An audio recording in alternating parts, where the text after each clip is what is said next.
Hello అండి, welcome to స్వరూప వాళ్ళు. వాము మన ఆరోగ్యానికి చాలా మేలు చేస్తుందని మనందరికీ తెలుసు. వాముతో ఎన్నో రెసిపీలు చేసుకోవచ్చు. వాము మొక్కలు పెంచుకోవటం కూడా చాలా సులభంగా ఉంటుంది. మొక్క కొంచెం కట్ చేసి కుండీలో కానీ నేల మీద కానీ ఇలా పెట్టుకుంటే చాలా త్వరగా నాటుకుంటుంది. ఇవి మా ఇంట్లో పెంచుకున్న వామాకు మొక్కలండి. ఈరోజు మనం వామాకుతో బజ్జీలు చేసుకుందామండి. మనకు కావలసిన ఆకులు కట్ చేసుకుని శుభ్రంగా కడిగి ప్లేట్లో రెడీగా పెట్టుకుందాం. మరీ పెద్దగా కాకుండా ఇలా మీడియం సైజ్ అయితే బజ్జీలకు బాగుంటాయండి. ఆకులు రెడీగా పెట్టుకుని పిండి కలుపుకుందాం.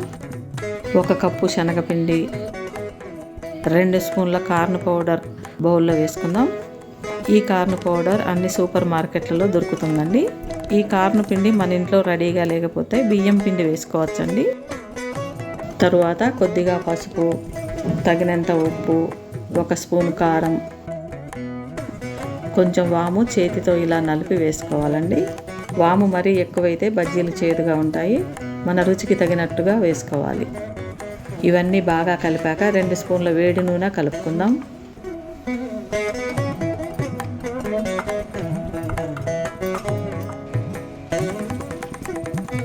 తరువాత కొద్దిగా నీళ్లు పోస్తూ పిండి ఇలా జారుగా ఉండలు లేకుండా కలుపుకోవాలి.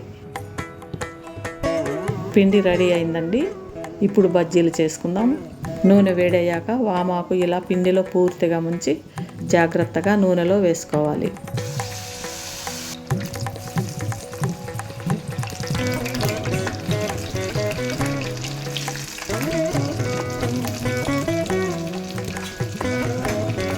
రెండు వైపులా తిప్పుతూ మీడియం ఫ్లేమ్లో వేగనివ్వాలి.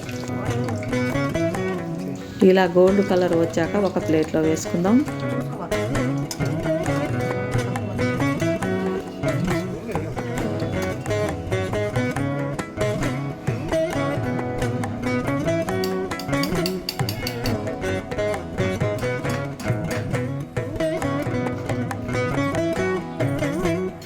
వేడి వామాకు బజ్జీలు రెడీ అయ్యాయండి.